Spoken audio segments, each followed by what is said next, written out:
¿La seguridad justifica el sacrificio de la libertad?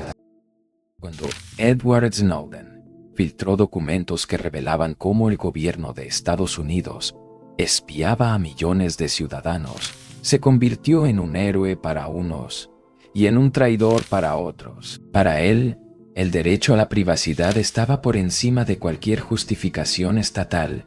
Para el gobierno, su acto ponía en riesgo la seguridad nacional. Pero, ¿quién tenía razón? ¿Dónde está el límite entre la libertad individual y la autoridad social? Muchos creen que la clave está en una idea sencilla. Mi libertad termina donde empieza la del otro. Pero, ¿qué significa realmente? ¿Funciona en todos los casos? ¿Quién lo dijo primero? Algunos lo atribuyen a John Stuart Mill y su principio del daño. Otros creen que deriva de Kant o incluso de un sindicalista francés, Hubert Lagardelle. Pero, ¿cómo llegamos a esta idea? Es tan clara como parece. Desde la Revolución Francesa hasta los debates actuales sobre libertad de expresión, esta frase ha servido para justificar tanto la libertad como sus límites. Pero, ¿realmente funciona en todos los casos? Si la libertad tiene límites, sigue siendo libertad. Y si no los tiene, es posible la convivencia. ¿Es esta idea una base firme para entender la sociedad o solo una contradicción disfrazada de sentido común? Para descubrirlo, vamos a seguir el pensamiento de uno de los primeros en analizar este problema con una precisión quirúrgica, John Stuart Mill.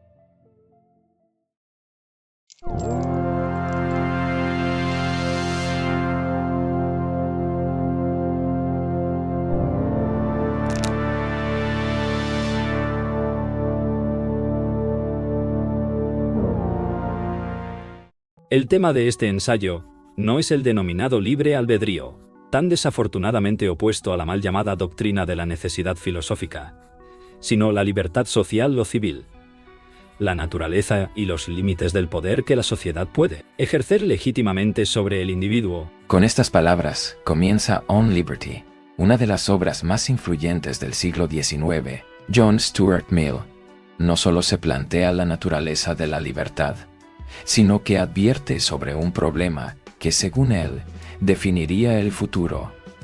¿Hasta qué punto la sociedad puede imponer límites a la libertad del individuo? Este debate no surgió de la nada. El siglo XIX fue una época de transformaciones radicales. La expansión del sufragio, los avances democráticos y los cambios sociales encendieron discusiones que sacudieron el pensamiento político. La gente en las calles y en los parlamentos discutía sobre quién debía tener voz y hasta dónde debía llegar esa voz. Como escribió el político y novelista Benjamin Disraeli en Civil, or The Two Nations. Dos naciones, entre ellas no hay trato ni simpatía, como si habitaran diferentes zonas o fueran de diferentes razas. Pero el sufragio y la democracia no fueron los únicos cambios.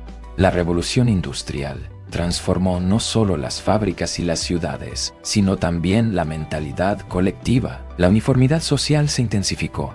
Las reglas morales se volvieron más rígidas, la presión social más fuerte y la individualidad más frágil.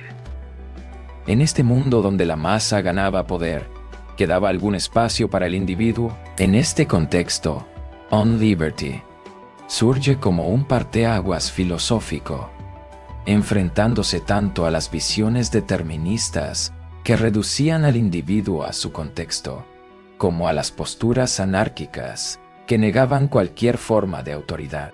Desde el inicio, Mill marca una distinción clave. No es lo mismo la libertad como poder individual, el libre albedrío, que la libertad civil, aquella que debe coexistir con la sociedad. La verdadera cuestión no es si la libertad debe o no tener límites, sino quién impone esos límites y con qué justificación. Y ahí está el problema.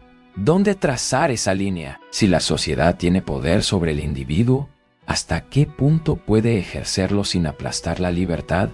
¿Cómo evitar que la autoridad se convierta en opresión o que la libertad termine devorándose a sí misma? Este dilema, que parece una cuestión abstracta, tiene consecuencias muy concretas en nuestras vidas. Y Mill no solo lo analiza, sino que lo responde con su célebre principio del daño. El objeto de este ensayo es proclamar un principio muy simple, dirigido a regir plenamente las relaciones de la sociedad con el individuo en lo referente a la compulsión y al control, ya sean los medios usados para ello, la fuerza física en forma de penas legales o la coerción moral de la opinión pública. Dicho principio establece que el único fin por el que los hombres están legitimados, individual o colectivamente, para interferir en la libertad de acción de cualquiera de ellos, es la protección de sí mismos. Esto es, que el único propósito por el que puede ser ejercido legítimamente el poder sobre un miembro de una comunidad civilizada, en contra de su voluntad, es para prevenir del daño a otros. Su propio bien, ya sea físico o moral, no es una justificación suficiente. Pero espera, nos estamos saltando algo, ¿no?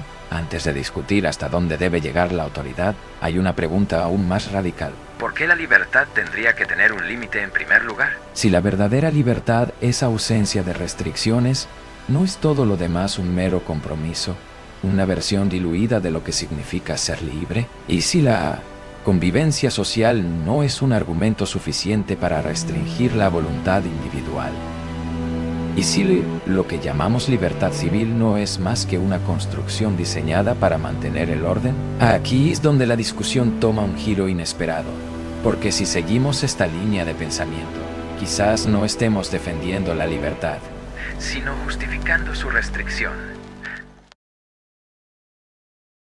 ¿Y si te dijera que la libertad no necesita permiso? Que cualquier límite impuesto por la ley o la sociedad es, en el fondo, un engaño, no normas, no reglas, no dioses, solo tú, tu voluntad como única ley. Para Max Stirner, la única libertad real es la que se toma, no la que se concede. Las cadenas de la moral, del deber, de la justicia, son solo ilusiones, fantasmas creados por otros para someterte. Piensa en ello, ¿por qué deberías obedecer? Si puedes hacerlo, si tienes la fuerza, la voluntad y el deseo, entonces es tuyo por derecho.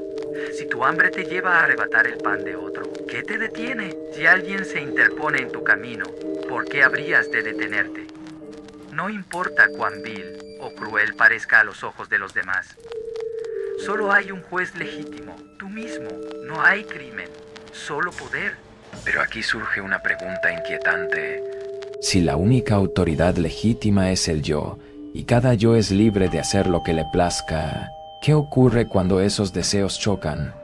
La libertad ilimitada es como una fruta dorada, suculenta, tentadora. Su sabor embriaga, su aroma seduce, y su promesa es irresistible. Un mundo sin cadenas, sin dioses, sin reglas. Pero en su dulzura se oculta el veneno, un veneno que adormece el juicio, que nos sumerge en la ilusión del poder absoluto, solo para despertar en una pesadilla de violencia y caos. Y aquí es donde el sueño de la libertad absoluta se convierte en una trampa mortal. Nadie explicó mejor esta paradoja que Thomas Hobbes. Cada hombre tiene derecho a usar su propio poder como quiera, para la preservación de su propia naturaleza, es decir, de su propia vida, en consecuencia de hacer cualquier cosa que en su propio juicio y razón considere el medio más adecuado para lograrlo. Y mientras permanezca este derecho natural de todos sobre todas las cosas, no puede haber seguridad para ningún hombre, por fuerte o sabio que sea, de que vivirá el tiempo que la naturaleza le concede. Siglos antes de Stirner, Hobbes ya había identificado la paradoja fatal de la libertad absoluta. Si todos tienen derecho a todo, nadie tiene derecho a nada. El estado de naturaleza no es un paraíso de individuos libres, sino una pesadilla de desconfianza y violencia. Nadie duerme sin un arma al alcance de la mano. Nadie camina sin mirar por encima del hombro. Cada sombra oculta una amenaza. Cada extraño puede ser un asesino. No hay justicia, solo venganza. No hay ley, solo el filo de la espada. En el estado de naturaleza, la igualdad de los hombres no es más que su igualdad en la facultad de matar y ser matados. Este no es un mundo de libertad, sino de miedo, de guerra perpetua, de una anarquía en la que solo reina la fuerza y el débil está condenado a la esclavitud o a la muerte. ¿Qué remedio tomar frente a semejante horror? Para Hobbes, La solución no está en la moralidad, esas frágiles reglas que dependen de la buena voluntad y el autoengaño, sino en algo más fuerte, más temible. El acero del Leviatán, no un acuerdo, no un consejo, sino una autoridad que no pide permiso, que se impone con la espada. Los hombres renuncian a su derecho absoluto sobre el todo y a su libertad sin límites, porque solo a través de restricciones pueden conservar la seguridad, y con ella una forma de libertad. Pero aquí Hobbes comete su propio sacrificio. En su afán por poner un límite a la libertad, termina por ahogarla bajo el peso del Leviatán. La libertad de los súbditos se reduce a lo que el soberano permita, pues el derecho de cada hombre a todo lo que quiera se destruye necesariamente cuando se erige el poder civil. Así, el problema del límite parece resuelto, pero a un precio demasiado alto. Y con esta cuestión saldada, volvemos a la pregunta que dejamos en el aire. ¿Cuál debe ser el verdadero límite entre la autoridad social y la libertad individual?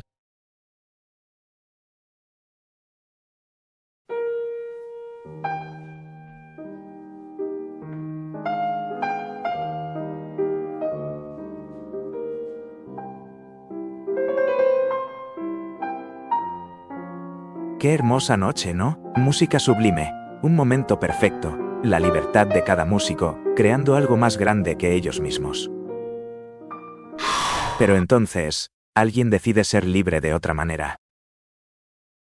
Para Mill, la sociedad era como una sinfonía. La libertad individual debía ser casi absoluta, sí, pero sin una mínima armonía.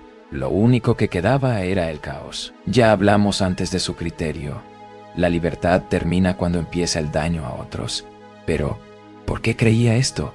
¿Y por qué insistía en que debía ser el único límite? La libertad no es solo un derecho, sino una necesidad, una naturaleza. No es una simple licencia para hacer lo que sea, sino la condición para que el ser humano se desarrolle plenamente. No somos máquinas, somos árboles.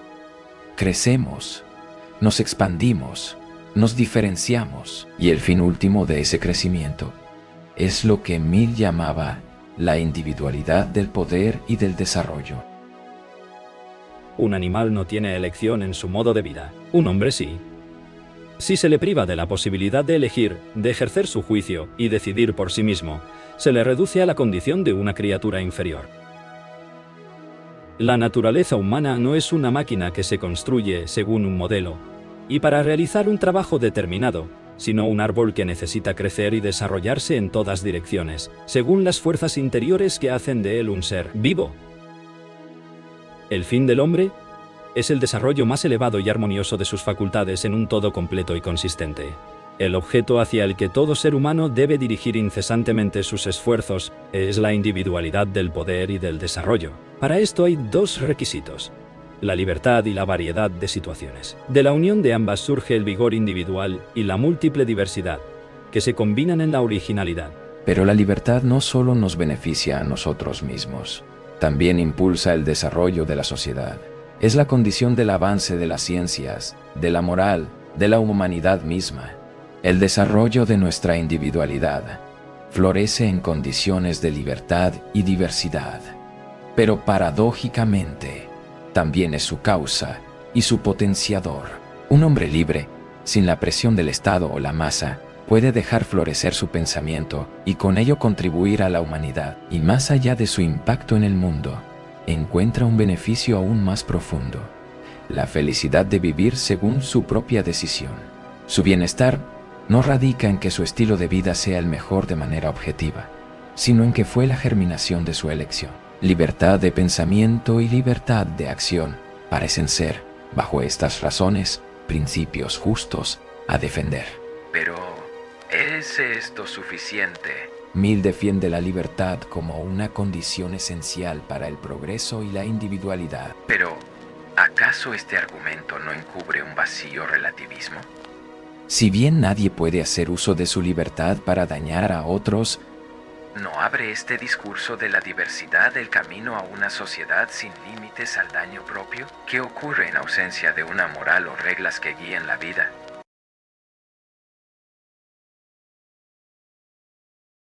Si la libertad consiste en vivir según nuestras propias elecciones, sin restricciones arbitrarias, ¿no implica esto también el derecho a autodestruirse? Tomemos un ejemplo actual, el consumo de drogas. En muchos países, el discurso de la diversidad y la autonomía personal ha llevado a la despenalización de sustancias psicoactivas. La idea es clara: cada individuo debe decidir sobre su propio cuerpo y mente sin interferencia externa. Pero esto plantea una pregunta inquietante. Si alguien decide consumir fentanilo, una droga con un altísimo índice de sobredosis, ¿es una manifestación legítima de su libertad? O, por el contrario, ¿es un acto que revela las contradicciones de esta defensa radical de la autonomía? En ciudades como San Francisco, la descriminalización de drogas duras ha generado efectos inesperados: aumento de muertes por sobredosis, calles llenas de adictos y un deterioro del tejido social.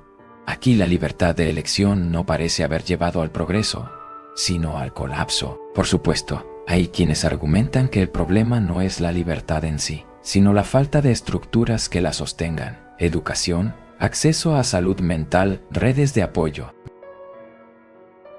Mill mismo advertía que la libertad solo tiene sentido cuando el individuo está en condiciones de ejercerla racionalmente. ¿Dónde trazamos el límite? ¿Hasta qué punto la diversidad de estilos de vida justifica decisiones que llevan al deterioro humano?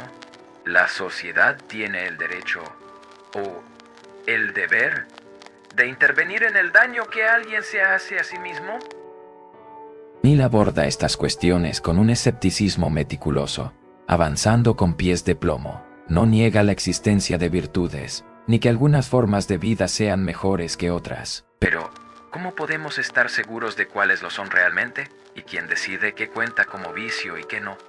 Mill argumenta que la clave no está en la acción en sí, sino en su impacto sobre otros. Un mal padre no es malo solo por embriagarse, sino por descuidar a sus hijos. Y lo mismo ocurre si descuida a su familia por razones tradicionalmente consideradas virtuosas, como el trabajo excesivo o la devoción a una causa.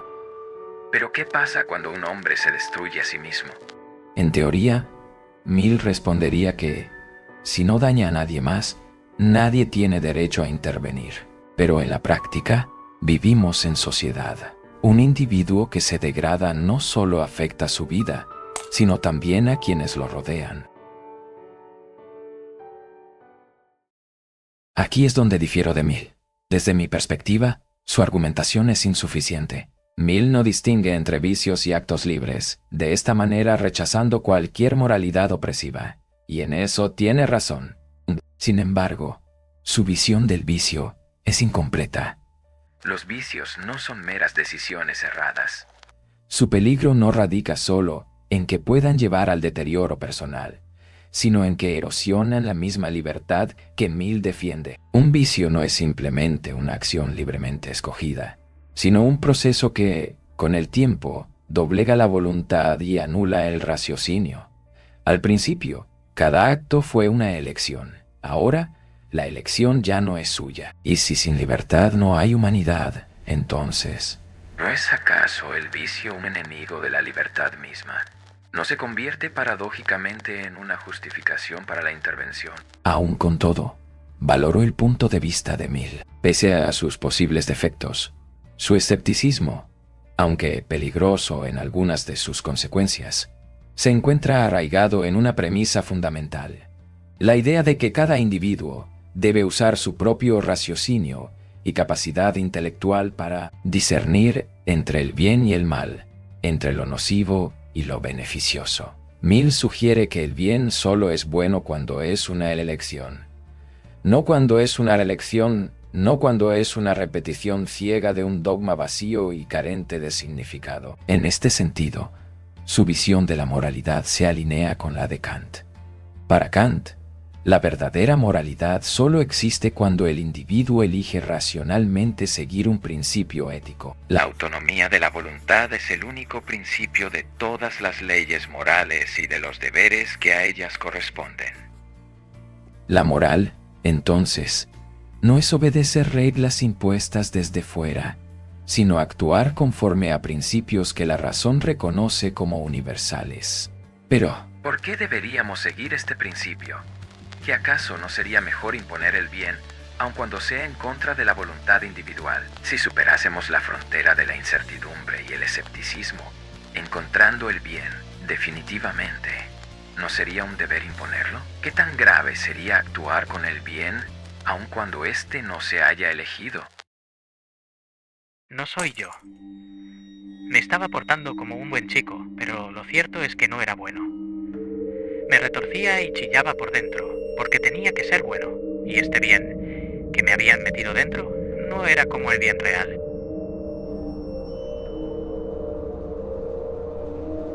En su célebre novela, La naranja mecánica, Anthony Burgess explora los límites y naturaleza del bien. Su protagonista, Alex Delarge, es un joven delincuente con un gusto sádico por la ultraviolencia, la violación y la música de Beethoven. Junto a su pandilla, comete actos atroces hasta que es capturado. En prisión, le ofrecen una salida: someterse al método Ludovico, un procedimiento experimental de condicionamiento psicológico que lo vuelve físicamente incapaz de ejercer la violencia tras el tratamiento.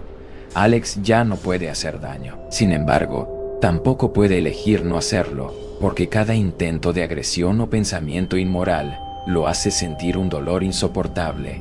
¿Qué es más humano, elegir hacer el mal o ser incapaz de hacerlo? Las respuestas de Burgess, Mill y Kant parecen ser claras. Sin una elección consciente y voluntaria no existe el bien. El bien nace desde dentro y no es de su esencia ser impuesto de manera externa. Si ha de ser impuesta, se trata de una autoimposición. No obstante, ya vimos cómo en las reflexiones propuestas por Hobbes la moral y el buen actuar no son suficientes en la práctica para resolver problemas reales. ¿Qué es más valioso? ¿La pérdida de una parte de nuestra humanidad para poder tener un mundo y vida más digna? ¿O seguir aferrándose a un vano ideal?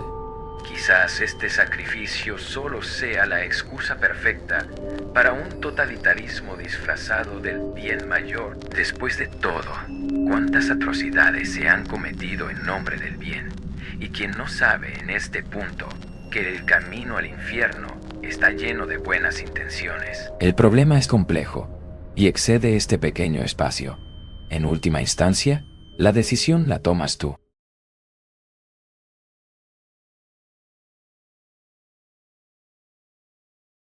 Si creemos que la mejor forma de garantizar una sociedad virtuosa es eliminando las malas influencias, ¿no sería lógico impedir el acceso al conocimiento del mal? No obligar a nadie a actuar de una manera específica, sino simplemente hacer que ciertas ideas nunca sean conocidas. Pero esto nos lleva a una cuestión más profunda. ¿Puede el bien existir sin la posibilidad del mal? ¿Sería más útil bloquear el acceso al mal, los vicios y lo incorrecto, en lugar de dejar que las personas conozcan ambos caminos y decidan por sí mismas? Pero esta cuestión va más allá de la moral. Si existe una idea claramente falsa o peligrosa, ¿no sería mejor eliminarla antes de que cause daño? Después de todo, muchas teorías conspiranoicas han tenido consecuencias reales. Desde movimientos antivacunas hasta el negacionismo del Holocausto, hemos visto cómo la desinformación puede moldear sociedades enteras. Si sabemos que estas ideas son falsas y peligrosas, ¿por qué permitir que se difundan? Desde la visión de Mill, la libertad de expresión debe ser ilimitada. Ni las doctrinas falsas, ni las ideas inmorales, ni las posturas incorrectas deberían ser censuradas. La razón es simple. Censurar implica asumir que el conocimiento humano es infalible, que podemos distinguir sin error lo verdadero de lo falso. Pero, ¿hay algo más imperfecto que nuestra mente? ¿Algo más frágil y diminuto que nuestro conocimiento? Y, sin embargo, ¿algo más valioso? Sin embargo, las razones de Mill no se agotan en su escepticismo. Para él, incluso las opiniones falsas y peligrosas tienen una utilidad en el camino hacia la verdad. El conocimiento avanza de manera dialéctica, a través de la contienda, del choque de ideas, del conflicto. La verdad no es un dogma inamovible, sino la opinión que aún no ha sido refutada. En este sentido, la falsedad no es solo un obstáculo, sino un combustible para el pensamiento crítico. Porque, ¿qué es una verdad que nunca ha sido desafiada, sino una verdad muerta? Pero entonces surge la pregunta inevitable. Una libertad de expresión sin límites no implica habilitar doctrinas inherentemente dañinas, y más aún, ¿no puede esta libertad atentar contra la tolerancia y el respeto, o incluso contra el principio del daño? En cuanto a lo primero, Mill es claro. Por muy dañina que sea una postura, sigue siendo útil como contraste en el camino hacia la verdad. Pero cabe preguntarse, ¿seguiría sosteniendo esta postura si hubiera sido testigo de los horrores del siglo XX?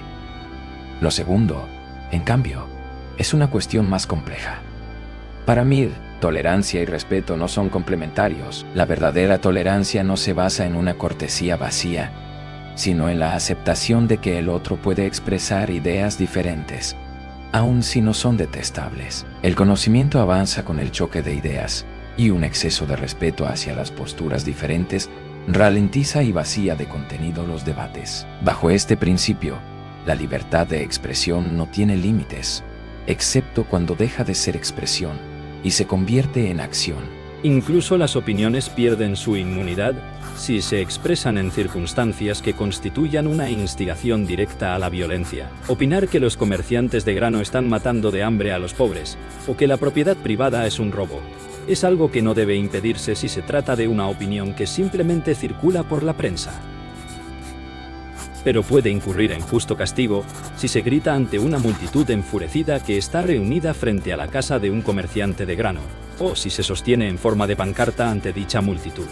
Este matiz, que a primera vista parece menor, es en realidad la mayor defensa de la libertad de expresión ilimitada, pues, bajo esta lógica, la libertad de expresión en sí misma nunca viola el principio del daño. Solo las acciones influenciadas por ella pueden hacerlo. Sin embargo, aún queda una objeción.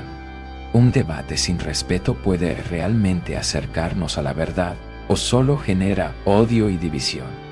Y más aún, ¿nos enfrentamos al discurso de odio o simplemente a la falacia de la intolerancia? Aquí, yo no doy respuestas. Juzguen por sí mismos. Como Mill proponía, la decisión final siempre recae en ustedes. Bueno, hasta aquí el video de hoy. Eso ha sido todo por...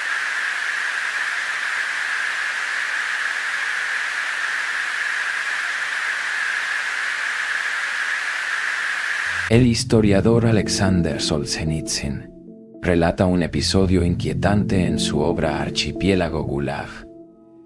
Durante una reunión del Partido Comunista en los años 30, se mencionó el nombre de Stalin. Todos se pusieron de pie para aplaudir, pero nadie quería ser el primero en detenerse. El aplauso continuó por minutos hasta que finalmente un hombre agotado bajó las manos. ¿Qué pasó después? Fue arrestado esa misma noche. La acusación: falta de entusiasmo. Según lo visto, ¿realmente alcanza con el principio del daño? Solo se necesita una intervención mínima para que el hombre pueda ejercer adecuadamente su libertad. ¿Qué hay acerca de esas pesadas e invisibles cadenas que acarreamos cada segundo? ¿Qué hay de aquella presión desconocida que nos moldea mucho más que cualquier cosa? ¿Es la ley lo único que castiga en una sociedad? Cuando la sociedad no solo castiga con la ley, sino también con la reprobación y la exclusión, restringe la libertad con cadenas invisibles. Los hombres no desean solo ser libres, sino también ser aprobados, y temen más la desaprobación de sus semejantes que el castigo de la ley. Nada más pesado y temible para el hombre que la aprobación y el juicio externo de la mayoría. Después de todo, la tiranía de la mayoría es más temible que la de los gobiernos, pues no deja escapatoria, penetra en la vida misma y esclaviza el alma. Su influencia es omnipresente y se infiltra en todos los aspectos de la vida.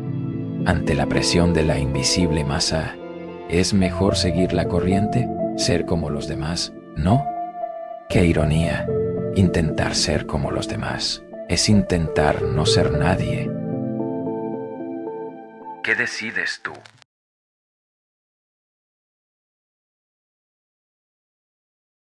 Pero al final, ¿qué es lo que queda? Las ideas cambian.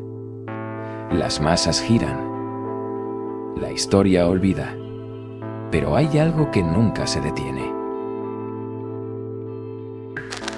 No importa lo que creemos, no importa lo que hagamos, no importa lo que sentimos, solo la realidad se impone. Eso ha sido todo por hoy. Sin más que decir, se despide Night Owl.